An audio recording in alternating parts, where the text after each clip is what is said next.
안녕하세요. 동대문구 마을자치센터 마을팀 노인이 유서연입니다. 이번 영상은 2020년 동대문구 마을 공동체 공모사업 이웃 만들기 선정자분들의 회계를 돕고자 제작하였습니다. 회계라고 하면 복잡하다, 어렵다 느껴지시죠? 그러나 동대문구 마을자치센터와 함께 하시면 충분히 할만하다 느껴지실 거예요. 그럼 지금부터 시작해 볼까요? 영상의 순서는 크게 세 가지로 진행됩니다. 첫 번째, 사업 시작. 두 번째, 보조금 집행 방법. 세 번째, 지출 증빙 서류의 순서로 진행하고자 합니다. 첫 번째, 사업 시작입니다. 사업 기간, 사업 계획 준수, 사업비 통장 개설 및 체크카드 발급에 대하여 이야기해 보겠습니다. 이웃 만들기 사업은 6월 중으로 예정되어 있는 협약일부터 2020년 10월 31일까지를 사업 기간으로 정하고 있습니다. 이 기간 동안 여러분들이 사업 수행을 하시게 되는 겁니다. 사업비 집행은 협약을 맺으신 제안서에 따라 집행하셔야 하는데요. 혹시라도 변경사항이 생기신다면 동대문구 마을자치센터로 반드시 연락을 주셔야 합니다. 총 예산의 10% 이상 변경 시 동대문구 마을자치센터의 승인 후 집행하셔야 하고 10% 미만의 변경일 경우에는 사용 후 사후 보고하시면 됩니다. 쉽게 말하자면 10만 원 이상의 예산 변경이 필요할 때는 사전 승인 후 집행하시고 10만 원 미만의 변경 시 사후 보고하시면 되는 겁니다. 사전 승인 대상임에도 불구하고 승인 없이 임의대로 집행하시면 환수 조치가 될 수 있으니 꼭 주의 부탁드려요. 협약 이후 사업에 사용하실 보조금을 입금해 드릴 건데요. 이때 보조금을 받을 통장은 신한은행에서 대표자 명의로 개설하시고 보조금 통장과 연결된 체크카드를 발급받아 사용하시면 됩니다. 두 번째, 보조금의 집행 기준입니다. 보조금 집행 원칙 및 유의사항과 비목별 예산 지출 기준 및 증빙 서류 두 가지로 나누어 말씀드리겠습니다. 보조금은 발급받으신 체크카드 사용이 기본 원칙입니다. 현금 인출 및 현금 지급은 불가합니다. 카드 결제가 불가능할 경우 계좌 이체를 통한 집행이 가능한데요. 이때 반드시 세금 계산서를 발행받아야 하므로 발행이 가능한지 확인하시고 계좌 이체를 하셔야 합니다. 세금 계산서 대신 지출 증빙용 현금 영수증도 가능하지만 이는 사업자 등록번호나 고유 번호가 있는 주민 모임만 가능한 것이므로 계좌 이체에는 주의가 필요합니다. 보조금 집행 시 유의사항을 간략히 정리해서 말씀드리겠습니다. 먼저 지급받으신 보조금은 사업기간 내에만 지출이 가능합니다. 사업기간 이후 지출은 불가합니다. 지출하실 때는 판매자에게 관련 증빙자료 발급이 가능한지 확인하고 결제해야 합니다. 그리고 사업별 비목 예산 잔액을 확인하면서 초과 지출하지 않도록 유의하세요. 다른 비목을 혼합하여 동시에 결제가 불가합니다.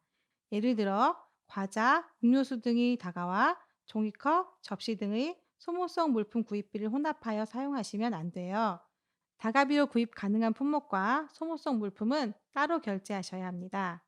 동일 행사, 동일날, 즉 하루에 진행되는 행사에서는 식비 또는 다가비 하나의 지출만 가능하다는 걸 기억해 주세요.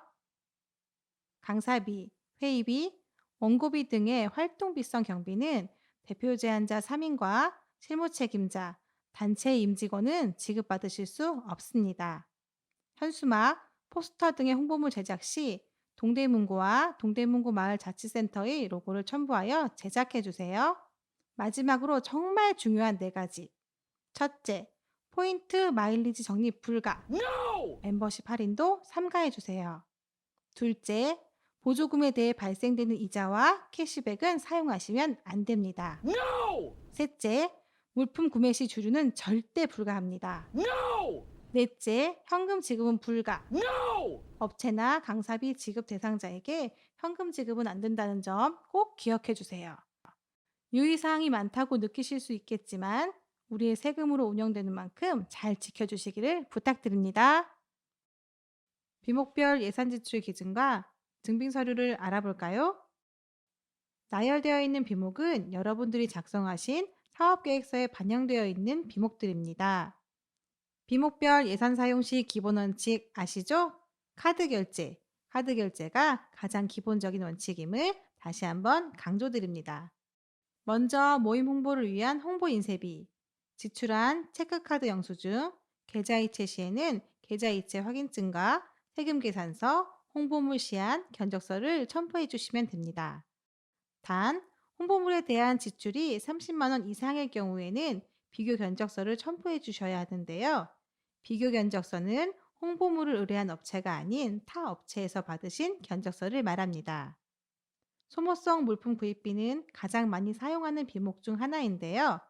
구입 내역이 나와 있는 카드 영수증, 계좌 이체 시 세금 계산서와 계좌 이체 확인증이 필요합니다. 만약 구매 내역이 영수증에 표기되지 않았을 때는 거래명세서 또는 구입 물품 사진을 첨부해 주세요. 단기 임차료란 이웃 만들기의 경우 행사 시 소요되는 대관 비용을 말합니다. 체크카드 영수증, 계좌이체 시는 계좌이체 확인증과 세금 계산서가 짝꿍이라는 거 알고 계시죠? 명세서 또는 견적서도 필요한데요. 단기 임차료 역시 30만 원 이상일 경우 비교 견적서가 필요합니다. 시외 여비는 실비 정산이 기본이며 숙박비의 경우 1인 1실 5만 원이 기준입니다. 역시 카드 결제가 기본이며 계좌이체 시에는 계좌이체 확인증과 세금 계산서, 사용 내역 증빙이 필요한데요. 사용 내용 증빙 서류로는 시외 교통비의 경우 차표, 숙박비의 경우 인보이스 등의 증빙 서류를 첨부하시면 됩니다. 대망의 식비 다가비입니다. 가장 많이 사용하시기도 하고 가장 많이 실수가 일어나는 비목이지요. 식비는 1인 8,000원, 다가비는 1인 4,000원 이내의 금액으로 사용 가능합니다. 여기서 잠깐 식비 다가비는 동시에 사용이 불가능하다는 거 알고 계시죠? 식비 다가비 중 하나만 사용해 주세요. 식비 다가비 구입 시 영수증, 행사자료, 참석자 명부가 필요합니다. 원고비의 경우 지출 기준이 다소 복잡하게 느껴질 수 있지만 기준에 맞춰 원고 작성을 하셔야 합니다. 증빙 서류로는 원고 작성자 서명이 되어 있는 확인서, 계좌 이체 확인증, 원고 사본이 필요합니다. 원고비 지급 시 총액이 12만 5천 원이 넘을 경우 원천 징수 후 납부 영수증 또는 납부 확인서를 첨부해 주세요. 강사비는 주강사 1시간에 12만 원, 2시간에 20만 원, 보조 강사는 1시간에 5만 원, 2시간에 8만 원을 기준으로 지출하시면 됩니다. 공연비의 기준은 표에 보시는 바와 같습니다. 강사비 및 공연비를 지출하실 때는 증빙 서류가 좀 많은데요. 강사 및 공연자의 서명이 들어간 확인서, 계좌이체 확인증, 강의 및 공연 증빙 자료, 강의의 경우는 교환 출석부 등이 되겠고요. 공연비의 경우 공연 사진이 증빙 서류가 됩니다. 12만 5천 원이 넘는 강사비나 공연비는 원천 징수를 반드시 하시고 해당 증빙 서류를 첨부하셔야 합니다. 교육비는 탐방 등의 활동 시 소요되는 입장료, 여행자 보험을 말합니다. 입장료를 사용했을 경우 입장권, 참석자 명부, 체크카드 영수증, 계좌이체 시 계좌이체 확인증과 세금 계산서를 준비하시면 됩니다.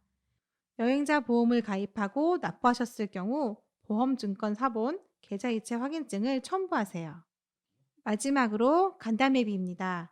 대표 제안자 3인과 실무 책임자 1인이 행사 추진을 위하여 사용되는 경비로서 회의록과 영수증 첨부가 필요합니다.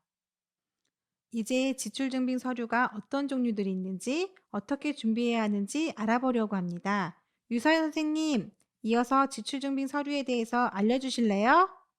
네, 유서연입니다. 이웃 만들기 사업의 경우 보조금 시스템을 사용하지 않는 대신 지출합계표 작성을 하여 제출합니다. 지출합계표는 총 9가지의 구성으로 이루어져 있는데요. 첫 번째, 지출 순서의 번호입니다. 이 지출 순서의 번호는 통장 거래일 순으로 작성하면 됩니다. 두 번째, 사용 일자입니다. 실제 통장 거래일로 작성합니다. 세 번째, 집행 구분입니다. 체크카드로 결제하였는지, 계좌 이체를 하였는지, 제로페이를 사용하였는지 표기하시면 됩니다. 네 번째, 사용처입니다. 사용한 업체명 또는 입금자의 이름을 작성합니다. 다섯 번째, 비목입니다. 사업 계획서에 작성해 놓으신 사업 운영비, 간담회비 등의 비목을 작성합니다. 여섯 번째, 세부 내역입니다. 해당 사업과 해당 보조 비목을 작성하면 되는데요. 예를 들어 세부 사업 1 식비, 세부 사업 2 강사비 등의 방식으로 표기하시면 됩니다. 일곱 번째, 많이들 어려워하시는 적요입니다. 언제, 어디서, 어떤 목적으로 집행하였는가를 보여주는 내용인데요. 적요 작성 방법은 뒤에 예를 들어서 다시 자세히 설명해 드릴게요. 여덟 번째, 중요한 집행액입니다. 실제 지출된 금액을 정확히 기입해 주세요. 마지막으로 비고, 사업비 집행 시 발생된 특이사항을 적으시면 됩니다. 9개의 항목으로 설명드렸지만 적요 부분을 제외하고는 크게 어렵지 않으실 거예요. 지출 합계표 작성 중 제일 어렵다고들 말씀하시는 적요를 예시를 들어 말씀드리겠습니다. 추후 작성 시 예시 적요를 참고하여 작성하시면 전혀 어렵지 않으실 거예요. 적요는 지출 보조 비목에 따라 내용이 조금씩 달라집니다. 자주 쓰게 되는 적요 첫 번째, 식비 또는 다가비입니다. 먼저 건명, 어떤 목적으로 사용되었는지를 써줍니다. 두 번째, 일시, 지출이 발생된 해당 행사 날짜를 쓰시면 됩니다. 세 번째, 장소, 식사비 또는 다가비가 발생된 행사 진행 장소를 쓰시면 됩니다. 네 번째, 체주, 식비 또는 다가비를 지출한 업체명을 쓰세요. 다섯 번째, 금액, 지출된 금액을 씁니다. 여섯 번째, 산출 내역, 식사 또는 다가를 한 인원수 곱하기 기준 집행 금액을 쓰고 지출 총 합의 금액을 쓰면 됩니다. 일곱 번째, 첨부. 해당 지출에 첨부되어야 하는 증빙 서류를 작성합니다. 강사비 및 공연비의 경우 식비 또는 다가비의 적요와 비슷하지만 산출 내역 내용에 시간당 기준 금액과 활동 시간을 표기해 주셔야 합니다. 홍보 인쇄비, 소모성 물품 구입비의 적요 작성 요령도 앞서 말씀드린 식비 또는 다가비의 내용과 크게 다르지 않습니다. 산출 내역에서 제작 홍보물의 사이즈를 표기하시고 제작 매수를 표기해 주세요. 소모성 물품 구입비의 적요에서도 역시 차이점은 산출 내역 물품 종류, 수량, 기본 단가를 써서 산출 내역을 작성해 주시면 됩니다. 이 밖에도 작성해야 하는 다른 비목들의 적요가 궁금하시다면 동대문구 마을자치센터로 연락 주세요. 빠르고 친절하게 예시를 알려드리겠습니다. 앞서 지겹게 설명드리고 있는 증빙서류의 대표 주자, 체크카드 영수증의 준비 방법을 알려드릴게요. 영수증의 세부 내역 표기는 기본이라고 말씀드렸죠? 첨부 서식 한쪽에는 영수증의 복사본이, 다른 한쪽에는 영수증 원본이 부착되도록 준비하시면 됩니다. 만약 영수증에 세부 내역이 표기되지 않았다면 사진의 예시와 같이 영수증과 함께 거래 명세서 또는 간이 영수증을 통해 세부 내역을 기재하고 원본과 함께 반드시 복사본을 준비해 주세요. 영수증의 경우 시간이 지나면 영수증의 글자가 지워지는 경우가 다수 발생합니다. 이때를 대비해서 영수증 원본을 바로바로 복사해서 준비해 주시는 것이 좋습니다. 계좌이체 확인증입니다. 온라인 송금 또는 인터넷 뱅킹을 이용하여 계좌이체를 하는 경우의 증빙 서류입니다. 신한은행 홈페이지에서 이체, 이체 결과 조회, 인쇄할 내역을 선택 후 이체 확인증 건별 출력을 선택하셔서 출력 후 첨부하시면 됩니다. 다음은 식비 또는 다가비의 중요한 증빙 서류인 참석자 명부 출석부입니다. 그림과 같은 서식에 맞춰서 작성하시면 되는데요. 연번, 이름, 서명을 기록하고 반드시 참석자 본인의 서명이 필요합니다. 강사비 지출 시 필요한 강의 확인서입니다. 어떠한 강의를 어떤 장소에서 언제 누가 진행하였는지에 대한 내용을 구체적으로 작성하고 반드시 강사의 서명 날인이 필요합니다. 다시 한번 강조하는 강사비 지급 시 기억해야 할 사항.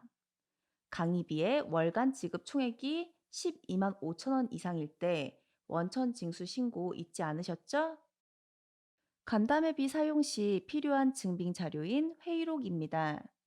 사업 진행에 필요한 대표 제안자와 실무 책임자의 회의 시 사용되는 부분인 만큼 참석자가 누구인지 명확한 이름으로 작성하고 회의 내용에 대한 요약을 작성하고 회의 사진이 첨부되어야 합니다. 마지막으로 지출 증빙 자료 보관 및 제출 시 유의사항입니다. 한 건의 지출 발생 시 한 개 세트의 증빙 서류가 필요합니다. 영수증의 원본 첨부가 필수이며 내용이 날아가기 전 영수증 복사본을 꼭 준비해 주세요. 증빙 서류 부착 시 종이의 한쪽 면만 사용하세요. 양면 인쇄, 양면 복사는 하지 말아 주시기를 부탁드립니다. 또한 클립, 스탬플러 등으로 이용하여 고정하지 마시고 낱장으로 제출해 주세요. 이상으로 2020년 동대문구 마을 공동체 공모사업 이웃 만들기 선정자 교육 회계편을 마치겠습니다. 다소 어렵고 지루한 내용이지만 끝까지 시청해 주셔서 감사합니다. 이 밖에 사업 진행에 어려움이 있으시거나 궁금증이 생기실 때는 동대문구 마을자치센터와 마을자치 전문가 선생님들께 연락주세요. 성심성의껏 돕겠습니다. 이상 동대문구 마을자치센터 마을팀 노인이 유서연이었습니다.